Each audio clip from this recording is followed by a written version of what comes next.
In part two of I'm Not Safe, India and Kenyata share more about how their past experiences led to a future of emotional freedom. The word combative. Think about that. Let's talk about that. You know, there's no easy way to put this, but whenever people who don't look like us are confident and are, very clear about how they feel, outspoken, they are deemed courageous.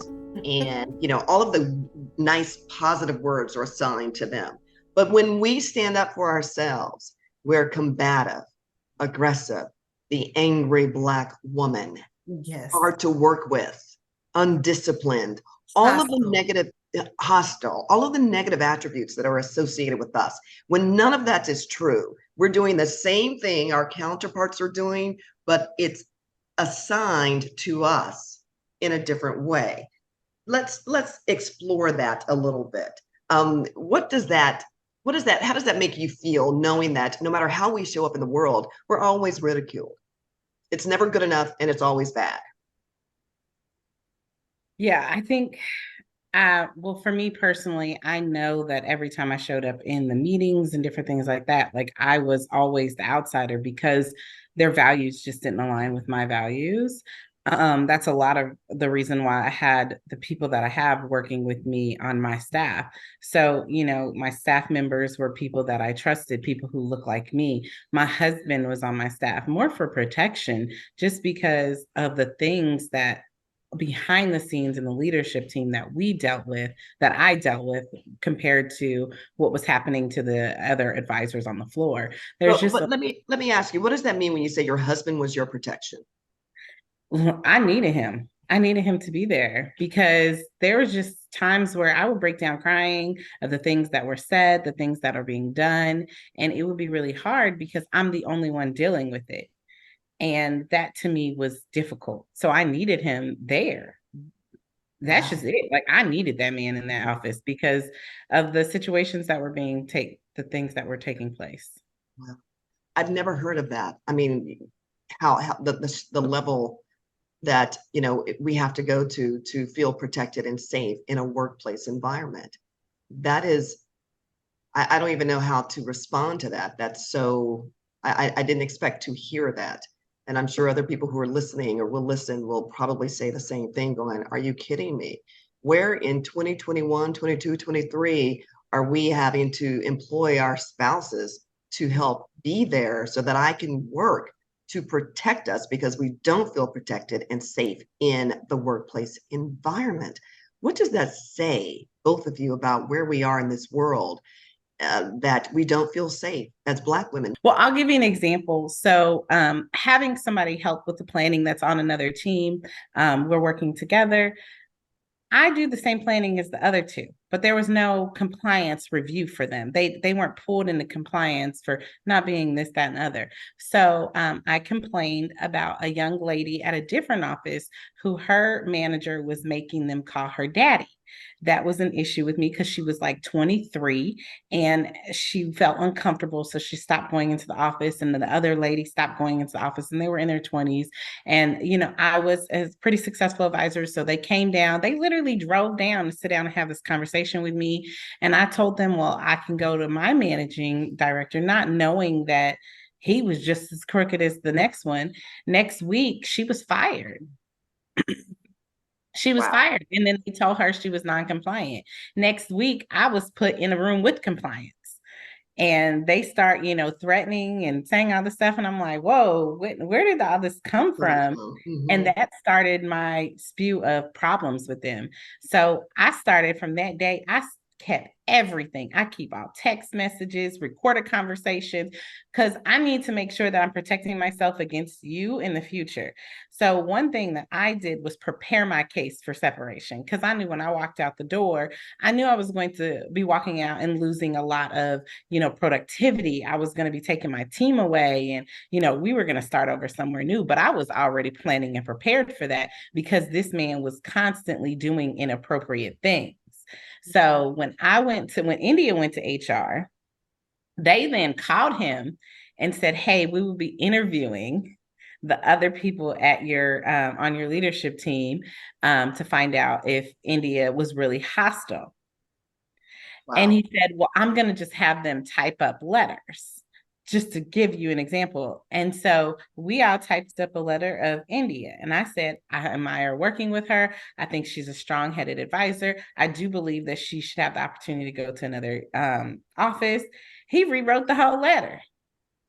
He rewrote what you wrote. Rewrote the whole thing. I have the text message that said, I had to make edits to your letter. Okay. Since when did a grown woman need you to edit my paper? We're not exactly. This Like, isn't we're not in school. I'm not getting not in school, right? You're not my teacher.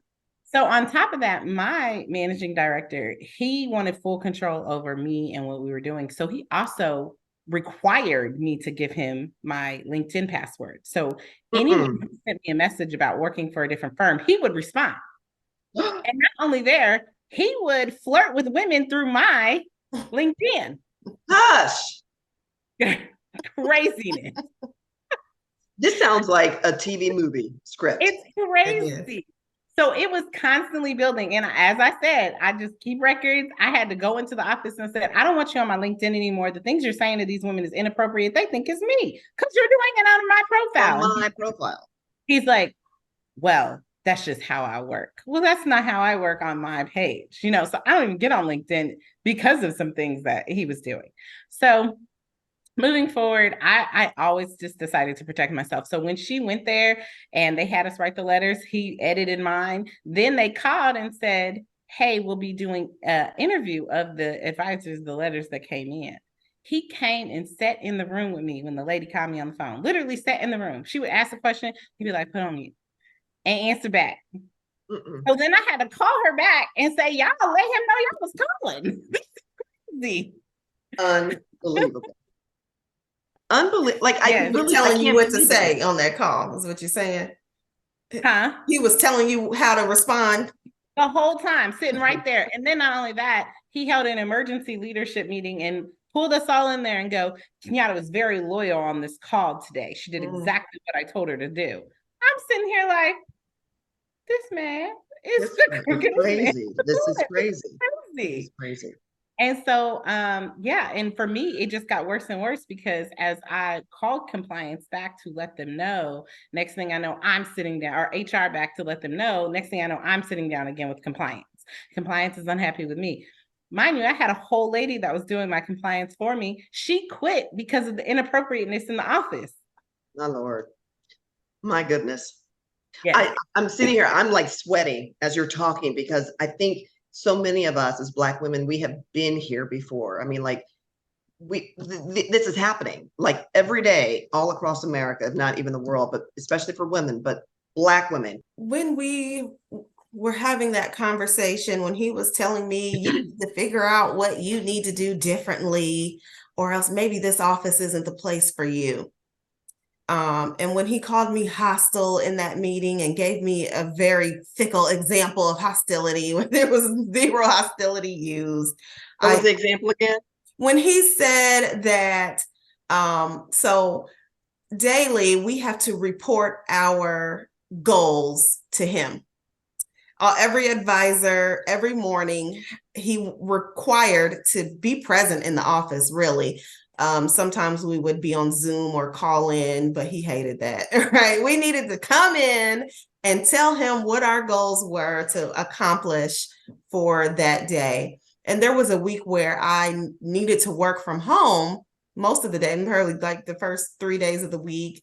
And I was texting in my goals to his associate, and her job was to collect all of our goals and to put it in a spreadsheet, and she put it up on the board so everyone could see. And so I think Thursday or Friday rolled around and I actually went into the office and she pulled up the spreadsheet and I noticed, hey, my goals aren't up there. And I know how our managing director is. He gets on you, if you're not setting your goals. So I said, hey, girl, get my goals up there. I don't want to hear his mouth. Put it on up there. I texted in. It was just tongue in cheek the way you were saying. Tongue in cheek, definitely. Half the office, we were laughing like, oh, God, yeah, we don't want to hear his mouth. So it was playful. It was funny. And she said, oh, okay, I got you. And she did it. She put my goals up there. So in this one-on-one, when he's accusing me of having this inappropriate relationship, and he said I was hostile, and I said, well, give me an example. And he gave that as an example. He said his associate felt that I was hostile when I said put my goals on the board. And I said, okay, all right, you're reaching. You're reaching. You need to come a little harder. Give me something else. He had nothing. So let me tell you about my last days. I was randomly called into a meeting with my managing director and one of his colleagues and the management staff. And in this meeting, I was accused of having some type of inappropriate relationship with a Black male counterpart that I had been working a lot with. In this meeting, my managing director gave me no details. He told me I need to do things differently to save the face of our office. And when I asked for guidance on what I should do differently, he gave me nothing. He stared blankly and told me it was up to me to figure out what I needed to do differently. And if I can't do so, then maybe this office isn't the place for me. After this very uncomfortable conversation, he ended up calling me hostile, saying that now he understands why I've been so hostile lately. And this is after I broke down silently crying because of the rage I felt internally and having to control my demeanor externally. So I really resent when he tries to paint this lie to the office that I've been this angry Black woman, loud and hostile, when I literally cried silently because I had to maintain my composure. I wrapped up the meeting. I walked out of that office and I called HR so fast, and I reported the whole conversation. I reported the fact that I'm being accused of something. I don't even know. He's not even really giving me specifics. He's just saying there's some inappropriateness and rumors. So I reported that. I reported the fact that I said I would work from home to avoid all of this, but he did not want me to work from home. And I reported that I was called hostile, and I requested to just have a change of office. I said, can I just work from another office from here on out? And HR said, sure. They said, we'll start processing your paperwork. My caseworker was headed on vacation the next day. So she said, give me a couple of days, and early next week, we will get you transferred. We have to run this by the regional director first, get his approval, but it shouldn't be any problem. This happens, this happens, and we can move you. And so, yeah, that's when everything hit the fan, because I called HR and they must have called him. And that's when that target was on my back, for real. I had a similar situation after I had asked for some time off for spring break. And this was March of 2020. And of course, everybody knew that I had been going through cancer treatments for the prior 2 years. And I was still, I had not wrapped up immunotherapy treatment. So I was still in treatment. And he says, well, you still owe us 2 days from last year. So you're not going to be able to take any time off. Now, this is March. No, this is like February when I was asking. You won't be able to take any time off until June. And I just sat there and I'm like, so you're telling me I owe you 2 days? I owe you 2 days? Like, who does this? Like, who even talks like that? Right. And show me your calendar, because I can tell you, I'm very clear about when I've been working, the days off that I needed for chemotherapy treatments, the days off that I needed for radiation, whatever it is, I am in compliance with our time off and PTO. And he says, you owe us 2 days and you cannot take off until June. And I just sat there and going through chemo, and that's all of that. The words that come out his mouth. And I sat there and I said, Lord, give me the words to say. And I took a deep breath. And for the first time, I was kind of like what you said, Kenyata, when you're like, you just keep it real. You're just going to tell people exactly how you feel. I said, you know what? I don't know if you remember, I am a cancer patient trying to become a cancer survivor. I have spent the last year and a half, almost 2 years, fighting for my life. And you're going to sit here and tell me that I owe you 2 days? What you're doing right now is harassment. And I'm telling you, as soon as I said that word, you could feel a shift and a change in the room. The energy changed. And all of a sudden, the meeting was over. So I leave. And within, I'm telling you all, 5 minutes, there was the news director's room, glass as well. So you can see everybody coming and going. He was in there along with the news director, the human resources director, and the general manager. And I said, I know he's talking about me, because as soon as you say that word, then all of a sudden they go, huh, we might have a problem here. But instead of fixing the problem, you become the target. Yep. Talk about becoming the target and how that affected both of you. Go ahead. I know and I don't want to trigger anyone. No, because there are moments when I still think about it and I just like, I see it. I remember what I was wearing that day. I remember how my hair was swooped and the makeup, the lipstick. Like, I remember it because it was so traumatic. And I still to this day can't believe it was happening, but I knew that what they were doing was wrong. I knew it. I knew it. I knew it. And yet I didn't have anyone who was protecting me internally, nor were they trying to hold people accountable, nor were they trying to do the right thing. And when I look back on it, I think that's the part that really upsets me the most, because I've seen them bend over backwards for people who don't look like me. So now I'm asking the question, well, why am I not getting that same treatment? Yeah. Absolutely. And that was my question. I would constantly question them, because the same person who was preparing my cases was preparing other advisors. Why are they not in this room? Why are they not constantly having these conversations?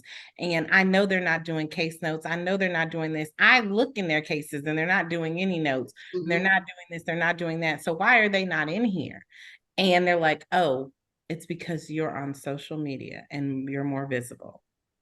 So it really bothered them that I built this practice that I guess they thought that I would have failed at through us online persona, like through, sharing my story, through people, referring to me in social media. So they had a really hard time with that. So I was always getting pulled into a compliance office about that.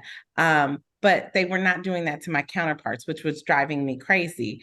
And then on top of that, once I started combating them and going back and forth with them, it just got more and more and more intrusive. And when I mean intrusive, I mean, this man had CPS called on my husband.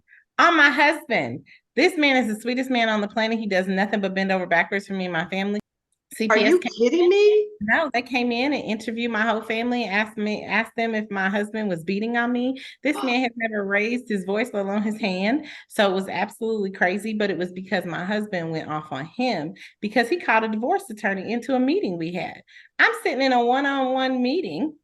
And I know India, I'm in a one-on-one. Well, I'm going into the one-on-one meeting. I walk in and he's got a divorce attorney there because he says my husband is too controlling. I'm sitting here like, what is wrong with this man? I'm not leaving my husband because you don't like him. It was crazy. And when my husband found out, he went off on him. And in turn, he called CPS on my husband. CPS came to our house. Talk about a target. And I went off and I said, I can no longer work with this man. And it just continued to get worse and worse. He took his assistant, took a picture of me. We had to go on a business retreat or something like that to California, where he openly told me to shut up again in front of a whole host of people, which I thought was crazy. But going into this, and we were talking about just the disparities of women and African American advisors, and he told me to shut up because it wasn't valid in Indiana. I'm like, you're not on this side. But anyway, so we get there and we have to room. He forces everybody to room together. Well, when we room together, she takes an inappropriate picture of me while I'm sleeping in my pajamas. Half of my chest is out. Obviously, I'm in my pajamas. I'm not thinking anything. I'm asleep. It's dead sleep. Well, she takes a picture. Almost all of this is exposed and half of my chest is out. And she sends it to him. He then sends it in the group text, then blows it up and resends it in the group text, and then says, I thought I was going to see some titties to me in the day. Hush your mouth. Yes. And I was humiliated, mortified, terrified. My husband was like, you have to leave. So I as well started looking for different options and different offices to go into, but very similar to India, we weren't a good culture fit. Now I am the number one advisor in this city, and I'm not a culture fit. But you're not a culture fit. But my culture fit is because I can't conform to their culture. But when people are hearing it, they're just like, well, they're too powerful to, move you. And I requested to leave. And he said no. He told me I needed to get back to work. I literally have no words. I have no words. I have never, in my entire 54 years of living, ever heard anything so just deadpan wrong and salacious and invasive and manipulative. And as you mentioned, you became a target, and they were doing everything that they could to find reasons to either dismiss you, to fire you. Did that happen? How did this all, He was that the interned last straw for you? That was the last straw for me. Me and him got into a pretty heated debate about that because I told him that was, not only is he disrespectful, I waited till we got back. There were also some things he was saying about a lesbian couple on the plane that he was sitting next to that were just off the top. So when I got back, I pulled him into a room and I said, I don't think that this working relationship is healthy for either one of us. I need to go to another office. At that point, it just became worse and worse. And yeah, I did not get fired. I resigned. I actually spoke at their annual meeting. I did a TV commercial. I did interviews. I did onstage presentation. I did 2 onstage presentations. So I was everywhere because I was a pretty good sized brand new advisor doing really well. And I really do love the financial industry, but that I just couldn't stomach him anymore. And I had talked to them. I complained about it. I asked to go to other offices. They would not let me go to another office. I was too important to his office and his practice. They eventually single-handedly keeping that thing afloat. That's why. Well, that's it. They wanted to use you because you were good at what you did. You were phenomenal, and you were bringing money. And my team I recruited 5 advisors who were all doing amazingly well. So then you have these advisors who are also, producing well. They supported me and I supported them, and that I was the problem. So they actually started taking me out of the leadership meetings because he said I didn't preach his message. So first it was after he took that inappropriate picture and me and him got into it, then he started taking me out of the leadership meetings. I'll still pay you for leadership, but you can't be in the leadership meetings anymore because you don't speak my message. No. And I mean, it just got worse and worse from there. He was intimidated, obviously, and I think there was a bit of jealousy. I mean, and no one wants to talk about that, but that's really what's going on. Instead of just they are jealous, intimidated, and that is, they feel less than compared to you because they're comparing themselves to us, and they are no match. I mean, I'm just keeping it real. They're no match for it. They just aren't. And so the only way that they can feel good about themselves is to, be denigrating and manipulative and the microaggressions and the passive aggressiveness and all of that.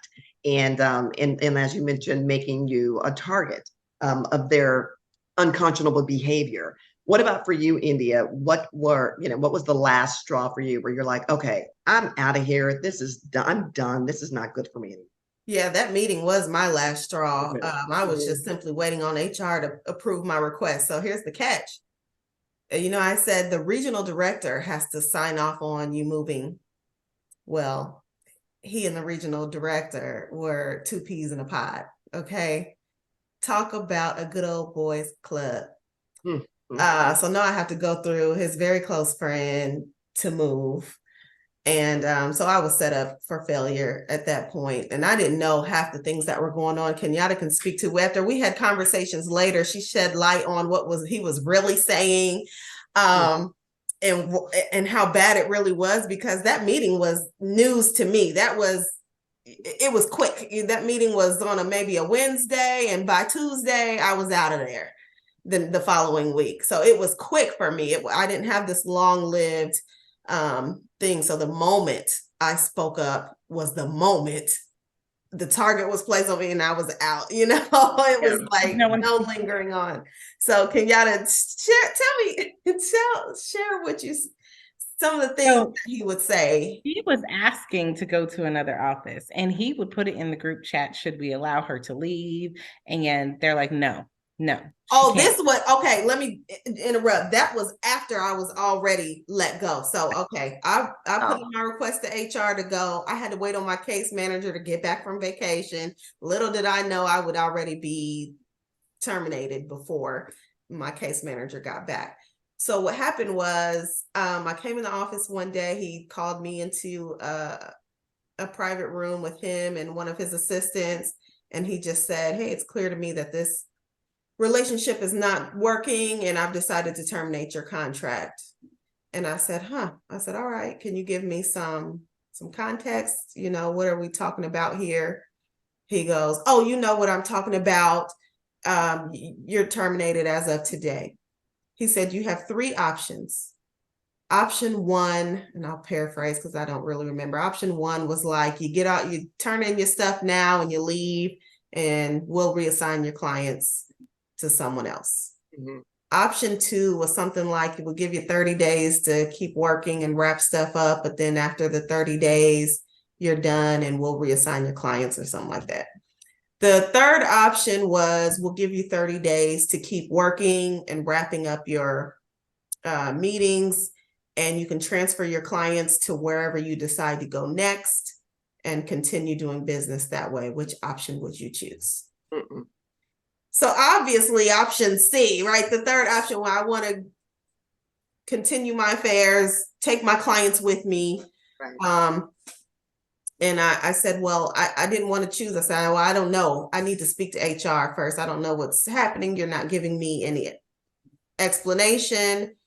He said, you need to choose now. Now his voice gets loud. If you don't choose right now, you walk out of here and then that's it. You're done. You won't step foot in this office again.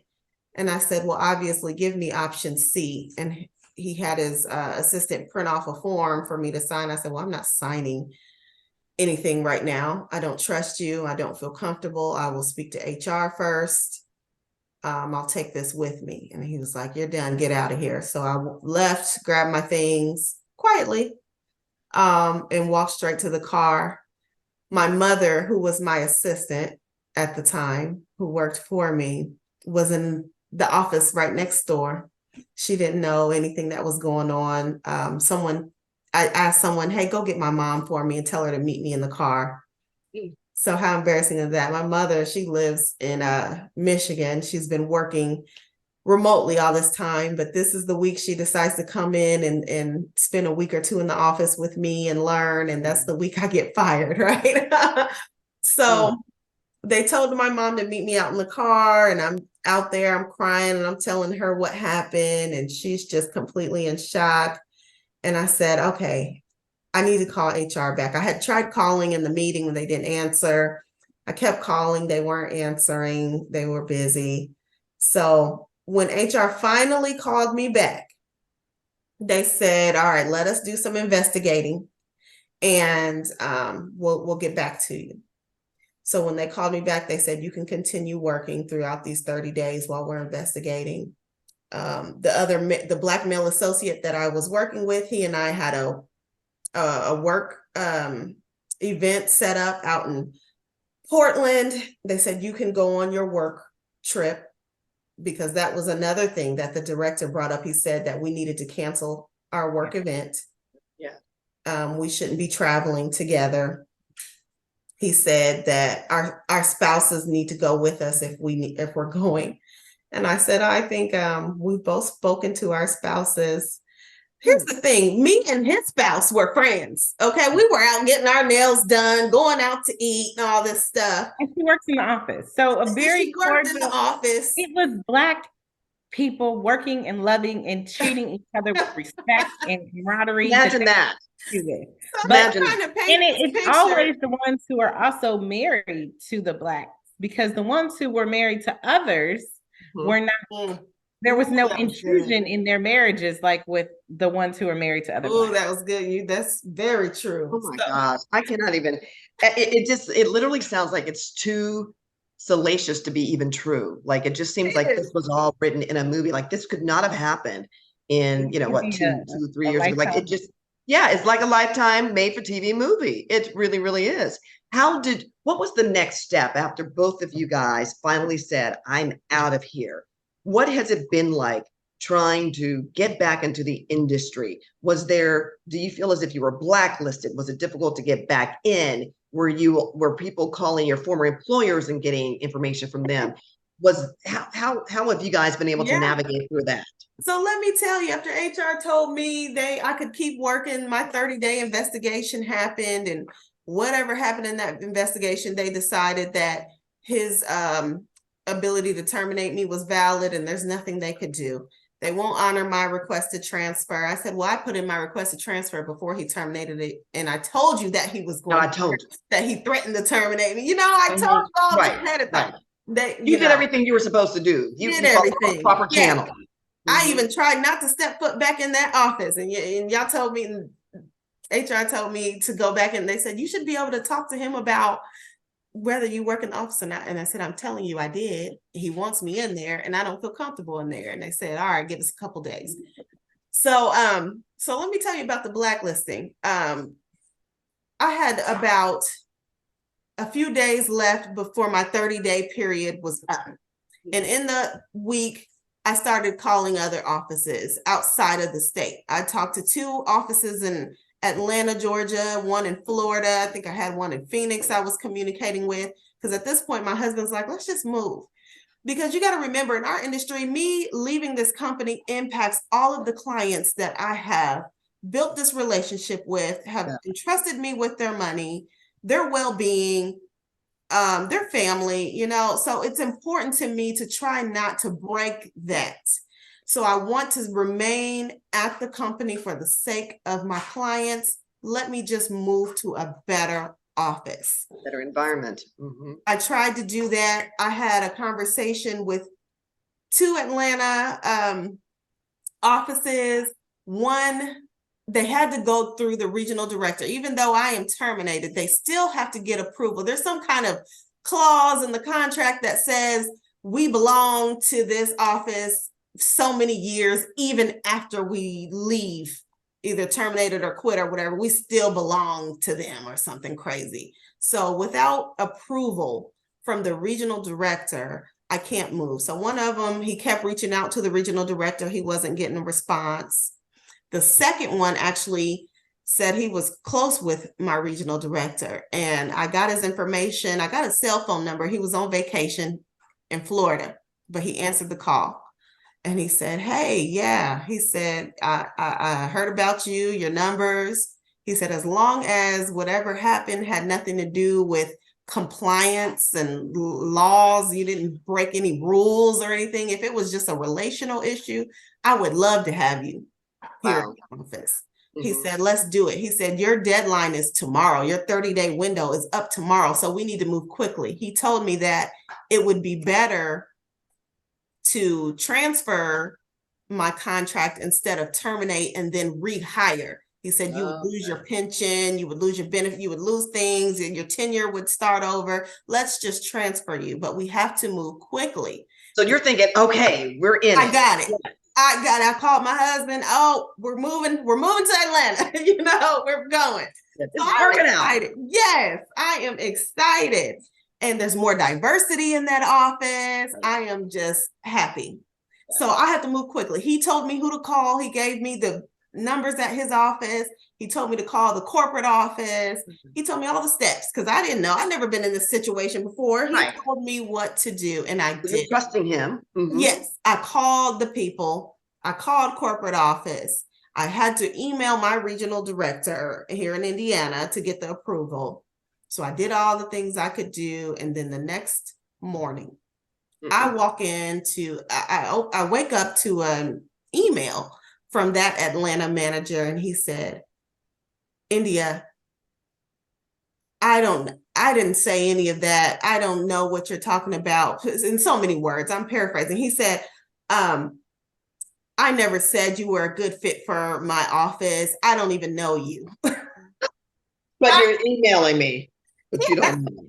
So mind you, our first conversation was over the phone, and now he's responding via email, right? So he's creating a trail for himself now. My regional manager messaged me, and he's like, India, this could take months to complete something like this. This is not reasonable to request something like this to happen in a day. There's just no time. I don't even know if it's in my best interest to allow you to do something like that. I would need to evaluate this and think about it, and it could take months.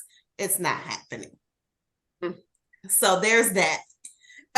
You know, Mind you, I have no words. the Like I'm male sitting here. advisor, the male advisor that was in the situation that they were accusing India of having a relationship with, they moved him in a day. Wow. he So moved they to one really of the wanna do local that. offices. Yeah. Oh, I didn't tell you that. I also interviewed with 2 other local offices. One of them said I'm not a cultural fit for his office and Wow. decided not to hire me. This is before I even went to Atlanta. I did local first. He said I'm not a cultural fit and didn't hire me. The other one said he asked 2 other advisors about me and my reputation, and whatever feedback he got wasn't that good, so he decided not to hire me. I said, well, I don't work with those advisors like ever. Like they don't know Right. anything about me. And he shared some of the things they said, and it was like verbatim words that the managing director, so they were told what to say. Because I love that cultural fit. I don't know what that means. what What does does that that mean? really I was mean? hoping someone could help me Is with that that. code for Black? Is that code Well, for I will culture? say that same managing director at that office, there was another African American woman trying to get hired there, and he told her that his office is not ready for a Black woman. Wow. He literally said, this office Yeah. is not ready for a So Black woman. she did not go work there. Wow. It's amazing how they're the gatekeepers, obviously. And it's amazing how they get a chance to set the agenda and the cultural tone, whatever that is, and how we're never a good fit. How when we do what they do, we're not a good fit, or we're being, non-compliant. It just is, it's amazing how they get a chance to literally decide who gets to play in the sandbox. They get to decide. And it obviously is not fair. And my question is, what do you think we need to do? Because I want people to hear our stories, obviously, but I also want to make sure that we are somehow creating a collective of, a collection of these stories so that we can explain to people why the discrimination laws need to change. I think they've gotten very good at understanding what they can and cannot say. And from a legal perspective, we now know that you can only, if they call you the N-word, or there's a noose on your desk, then that is discrimination, racial discrimination. What they fail to realize is everything else is also discrimination too. But the laws have not kept up with the nuances of discrimination. And I believe, obviously, they know what they're doing. They know what they're saying. They know how to get around it so that it fits into a little box so that they're not held liable. But there are so many of us as Black women, as women, because sometimes this happens to white women as well, as it relates to sexism and sexual, discrimination. But they're allowed to get away with it. What is the answer? What do we need to do to make this better? Because I don't want to be told you're not a cultural fit. I'm tired of that. I don't want to hear any of that anymore. I want to be judged on my proven track record of success. Period. Well, Period. the one thing that we've learned going through this whole process since we've left, there's zero protection. There's none on the 1099 side. So we couldn't even, because I filed an EEOC.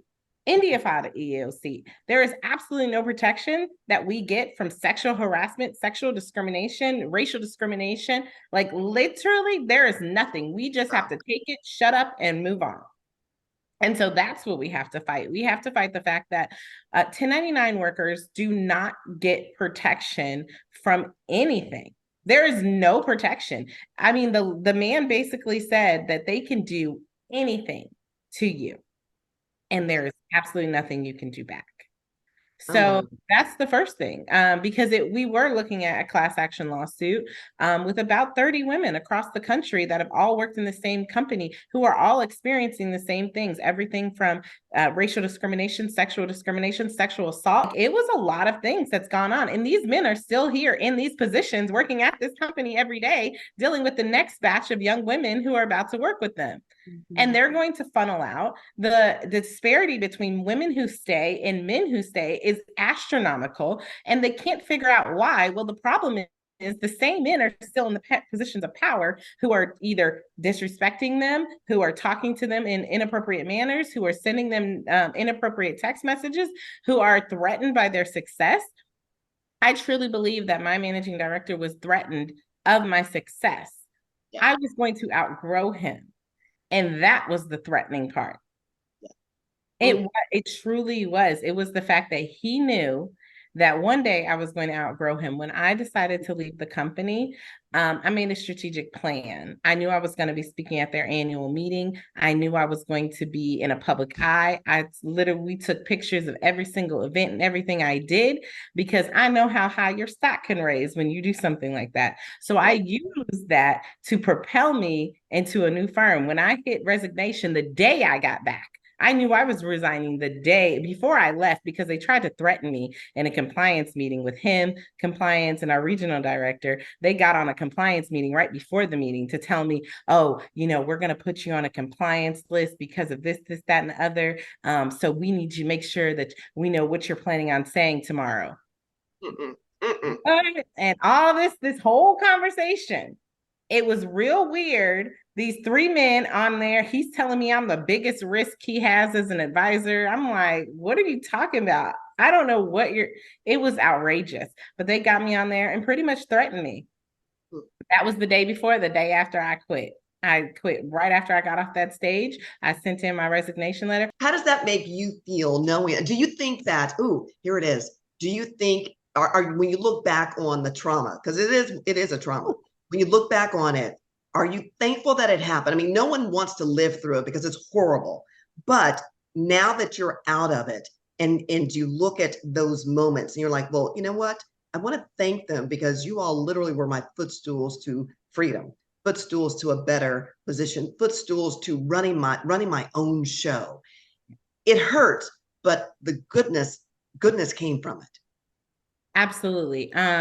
What I went through, it was traumatizing, but I know how to treat people. I know not to humiliate them in public. I know not to, call people out of their names. I know not to send inappropriate messages. I mean, I knew the basics anyway. Like, I just feel like that was just we know how to be kind to people. Right. But it also teaches me a lot about inclusion and accepting other people and meeting my advisors where they're at and letting them, learn and grow in this environment the best way they learn and grow. I don't micromanage. I don't overly control. I just make sure that they know I'm here as a support system. There are a few things that I'm like, well, let's do this differently because it will make you more successful. But all in all, I try to be accepting of who that person is. I don't impede in their family affairs. Like, there's a whole lot of things. And the trauma is real. Like, me and my husband went through so much at that firm, which we were newly married and we didn't have marital problems until dealing with there. And even after that, we haven't had anything since leaving there. So it's just been a positive outlook on that. But that company took us through the war. Like, it was the worst experience of my life dealing with that company. Even at the height of the success I'm having, the back end stress, drama, and nonsense was so heavy on my heart. And I'm such a pure hearted person that it almost killed me. And I would say my therapist took me, we're still working on getting past the trauma. We're still working on getting through that and breaking through it. And I would have to say, if it wasn't for her, I don't know if I would have had the strength to leave the company, because, and the craziest thing is, he found her because he felt like I needed a Black woman coach with the right temperament. Right, cultural tone. But he didn't know that the woman he found, her temperament was as Black as can be. And she was, not only was she an amazing coach, but she coached me into following my dreams and getting away from him. And she told me, you can't fail if you're doing right by people. You will be fine. And Lord, I'm so glad I believed her, because she did take us there. But that company was all trauma. I don't wish it on anyone. I'm still dealing with court battles and legal battles and drama that they have created, because, like India said, we had to leave everything. So I had to leave my clients. I had to leave our renewals, our residuals. We literally walked away with nothing, and I had to start and build new. And even then, he wants to come after you because you affected his bottom line. So he wants to sue you on the back end because you left him. For all the drama, he's mad that you left him. What? I mean, it sounds like modern day slavery. Honestly, it just does. And that's what it felt like. Sharecropping. That's what it felt like. Talk a little bit more about the trauma, because I think people don't understand how our families, our husbands, our wives, our children, our parents, they are suffering along with us at the same time. Their answers to that question and more next week.